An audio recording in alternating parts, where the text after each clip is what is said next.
I'll just once again briefly introduce myself. Yesterday, in fact, I was trying to introduce, but it was just left midway.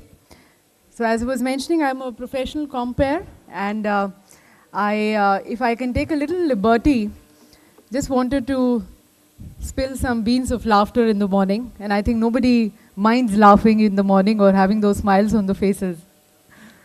And as I said, I'm a professional compere, so this is the way I like doing things, making people smile.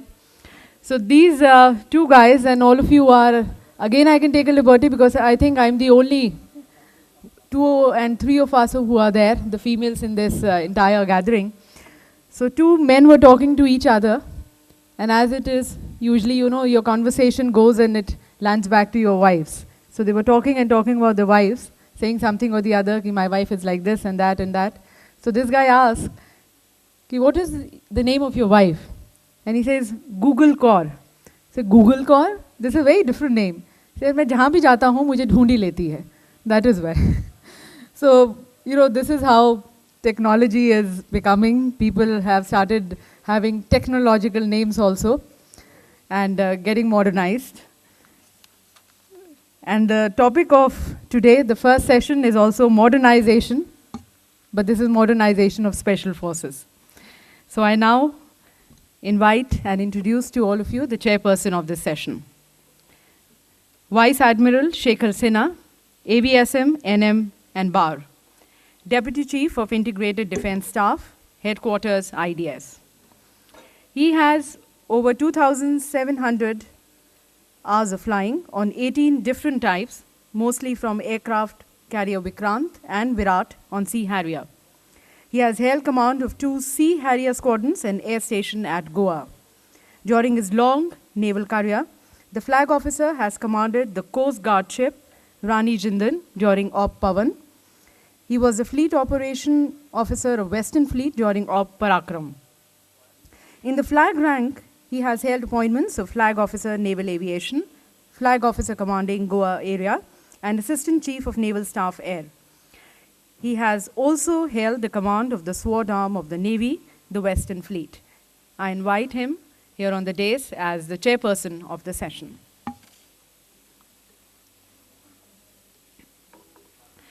I now introduce and invite our first speaker, former General Officer Commanding 1 Corps, Indian Army, Lieutenant General retired T.S. Pathak, AVSM, YSM, and BAR. During his career of nearly 4 decades, the General Officer was exposed to combat situations at various ranks, held various command, staff, and instructional assignments. He has commanded 9 para-commandos when the battalion was employed in provision of security cover to the Prime Minister after the assassination of Mrs. Indira Gandhi, and then in Siachen Glacier and Sri Lanka. He has been the brigade commander of 102 Infantry Brigade, Siachen Brigade, General Officer commanding 10 Infantry Division in Jammu and Kashmir, and General Officer commanding 1 Corps.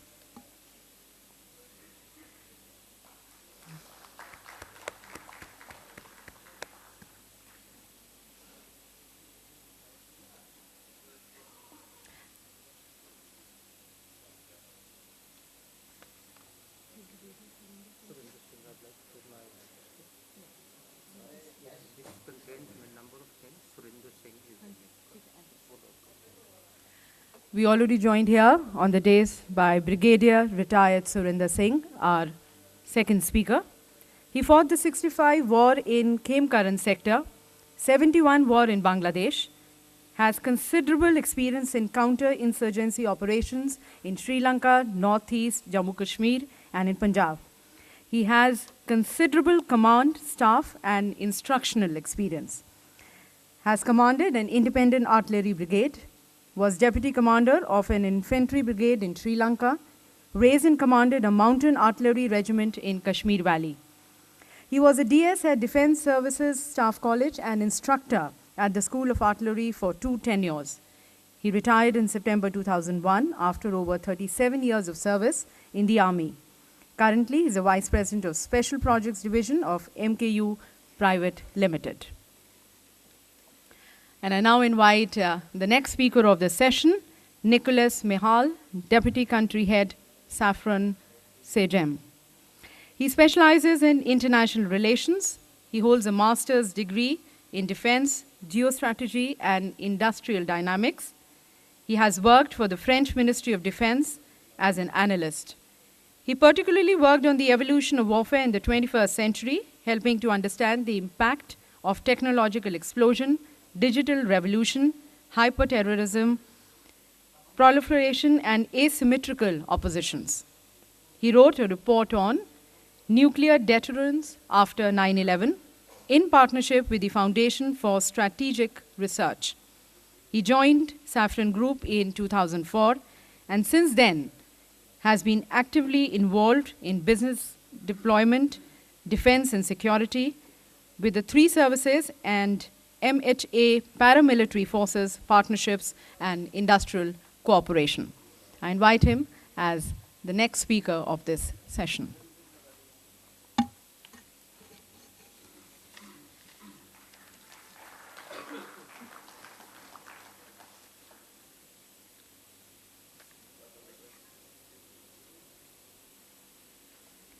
And for the further proceedings of the session, I now hand over to Vice Admiral Sinha.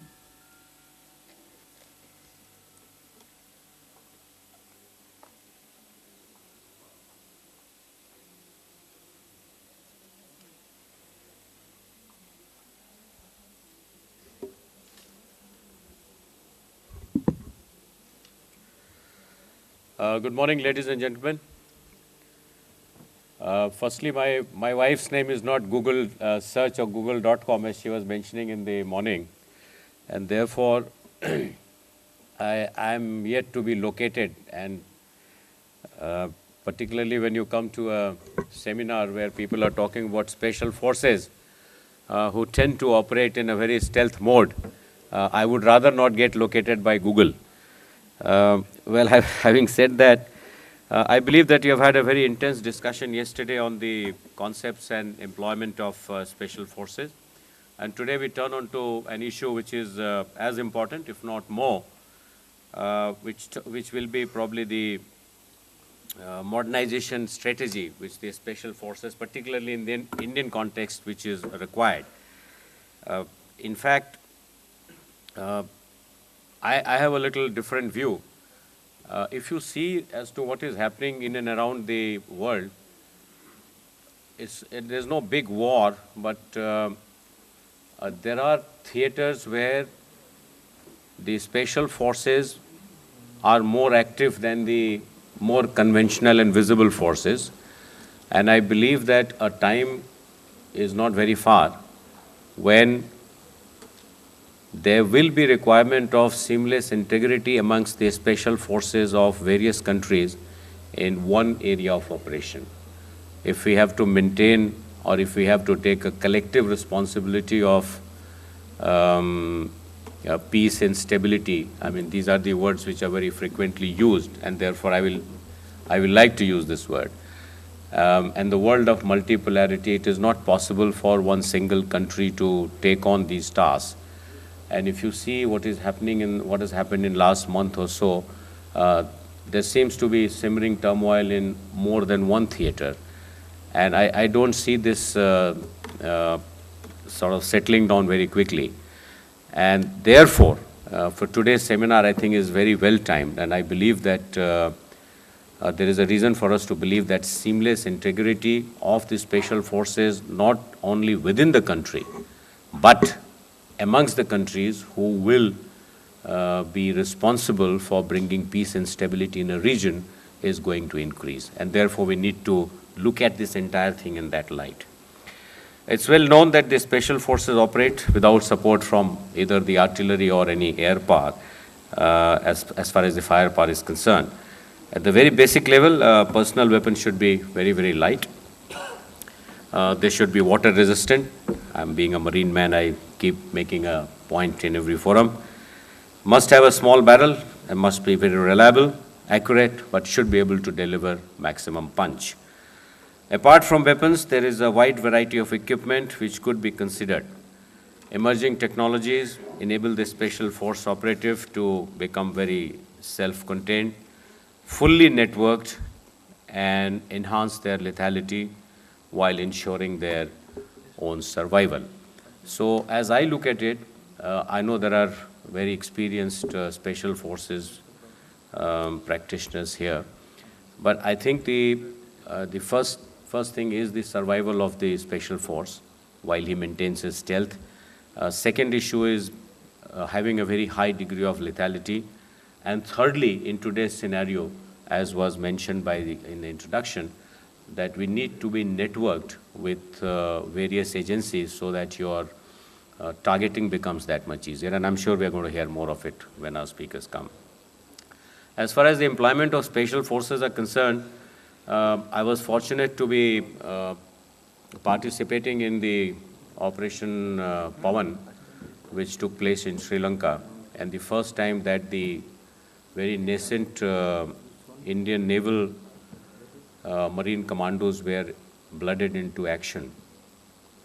There's a famous study, of course, General Kalkat is sitting here, I need not labor on this, but it'll be good to recall the scuttling of the large number of boats in the Jaffna Lagoon by the IMSF, which led to, ultimately it led to saving many lives in that area, which we were not aware at one point in time as to where is the fire coming from. And we had a whole night operation where the IMSF was launched into action. You know, they went underwater for a long distance, did what they were supposed to do, and happily came back all alive.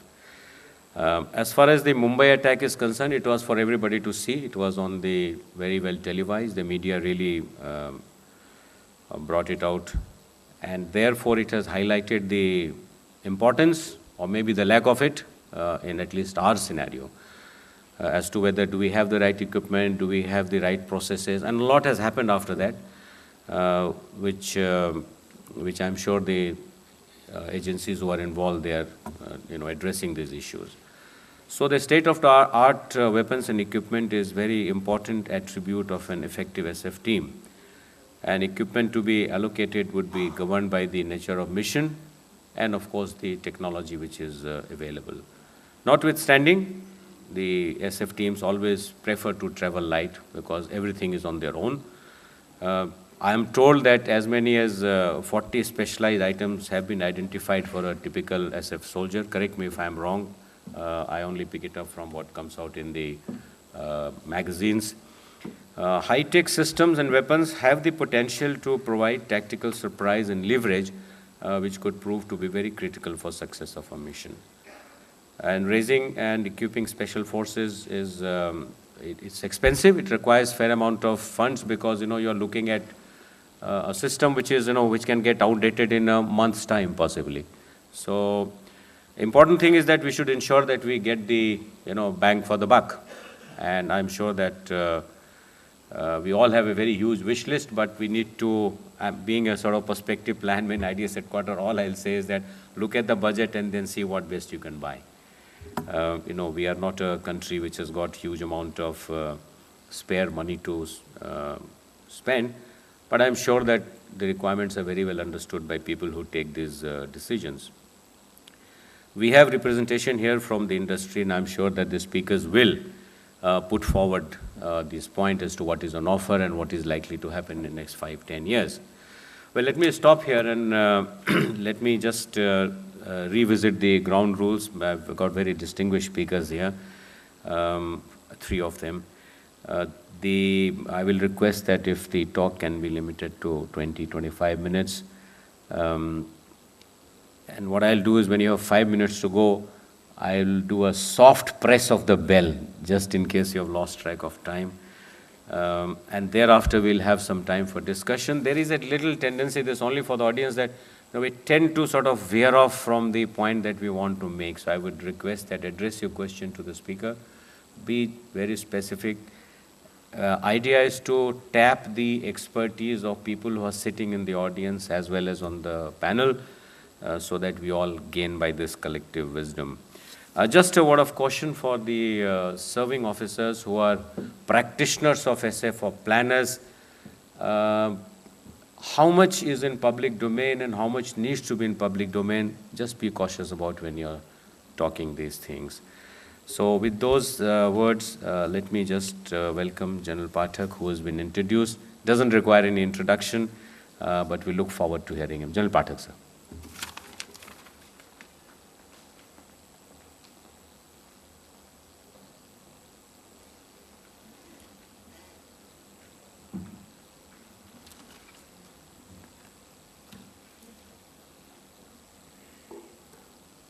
Chairman, distinguished audience, talking about modernization of special forces, well, the way I look at it, what exactly is modernization?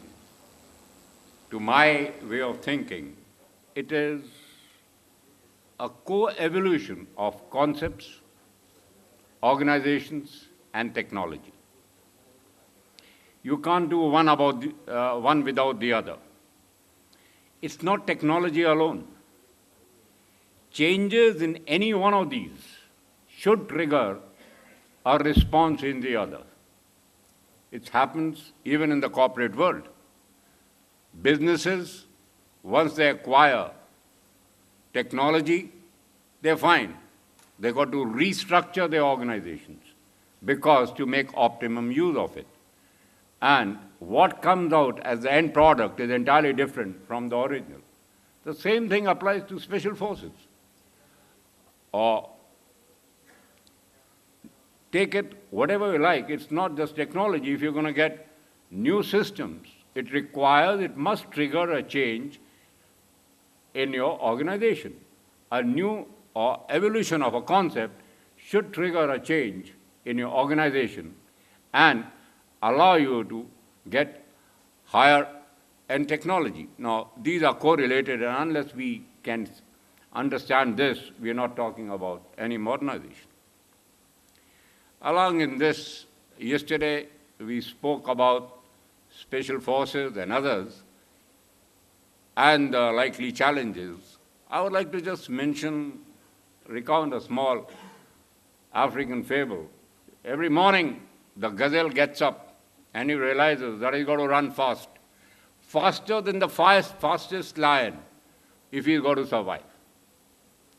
At the same time, the lion also gets up in the morning. He says, I must also run fast, faster than the slowest gazelle if I don't have to die of hunger. Now, you got to decide who's the gazelle and where's the lion. In the adversary, whether and these roles, you got to decide you are the lion or the gazelle. And is the terrorist the gazelle and the special forces or security forces are the lion, or vice versa? Now this is something that you got to take your own call. One thing you got to remember, with globalization and technology available and the internet, there's a very common playing field.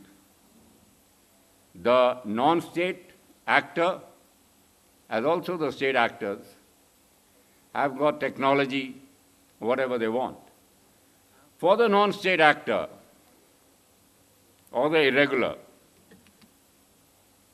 the investment is the least. He selects a target with the tools that are available. He invests in one odd weapon, selects a small nucleus of 3-4 people, and launches them. On the other hand, special forces and the security forces have got to look at so many targets, so much to respond to, and a big budget. He's got to equip a whole range of capabilities to defeat that one action of the non-state actor. And he's got to equip a large amount of people. So the budget is a factor that cannot be wished away when you are looking at modernization. Another issue which I would like to give my mind on Actually, the special forces and special operations are a rather imprecise thing, and especially as far as the Indian context is concerned. It's rather difficult to define. A lot has been said about special forces yesterday. Let me look at, to my way of thinking, what is a special operation?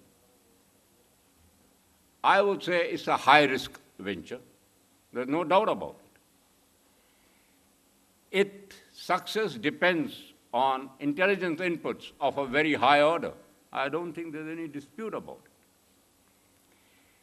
Yes, it involves a very discrete use of manpower and firepower. This is something that we've got to bear in mind. Discrete use of men and firepower.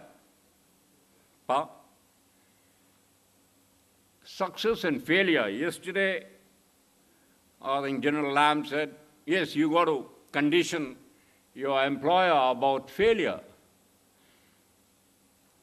I would look at this same thing in two aspects. In the conventional field, if a special operation succeeds, the main plan goes through without a hit, like a hot knife through butter. But should it fail, the main plan should still succeed on its own merit. So the special forces or the special operation is like a force multiplier. In the unconventional side, is there a failure? Or we talk about Operation Eagle Claw, that is a failure. Yes, in certain respects it was a failure. But it is also said that the inputs reaped, especially in relation to the radar and the other frequencies of the Soviet Union, were tremendous intelligence inputs that they received during the operation as part of Eagle Claw, because the Americans were as worried about the Soviets up north. Now, so maybe a special forces, special operation is not a failure in the term that we look at it. And lastly, a special operation does not bank on reserves. You cannot retrieve a situation, or like in conventional conflict, use of reserves. So this is the way I look at a special operation. Now, keeping this in mind, and yesterday we spoke about full spectrum dominance. Now, if you take the violence scale from 0 to 10, stone pelting that the Indian subcontinent has seen in Kashmir would be at 0, and use of weapons of mass destruction, or what General Lamb said, weapons of mass disorder, would be at the upper end. And special operations have got to be launched in this from scale of 0 to 10. Coming closer to the subject that I got to address is look at modernization in the firepower and mobility dimensions. Now, firepower and mobility are two basic principles of all warfare. Do you trade one against the other or whatever? But let's look at firepower. I have no desire to go into specifics of any weapon system, but the way I look at it, I will address this issue at three levels: the individual, crew-served entity, and others. The way I look at it, for an individual, he's going to have a multi-function combat weapon, which is capable, to my way of thinking, firing a kinetic energy as also a high explosive round, a fragmentation capability. His weapon should integrate a area weapon suppression capability. It should be modular in design. I would also prefer, if possible, it should have range estimation and designation facility, as also a ballistic computer for ruling out errors. The question is it possible? Maybe a modular design may allow these functions, maybe it may not. You may have everything coming, but to build in sensors and ballistic computer capability may not just be possible. Maybe not now, maybe a couple of years later. I would look at individual capability as also the ability to bring down maximum ordnance on the target. Coming down to our context, where we have a number of special forces, I would look at, my recommendation would be at least they should be interoperable with each other and have one for the individual, one weapon philosophy. It will cut down on logistics, because logistics at a later stage, at some stage, will play a very important part in sustenance.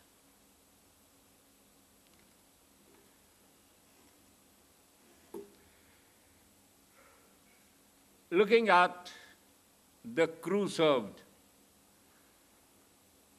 weapon systems, again, I would, to my way of thinking, they should be lightweight.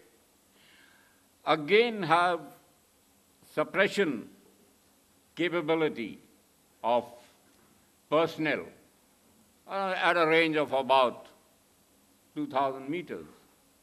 And similarly, a destructive capability against material targets and light armored vehicles to a range of 2,000 meters. One single weapon giving you this capability. And it should be adaptable for a vehicular and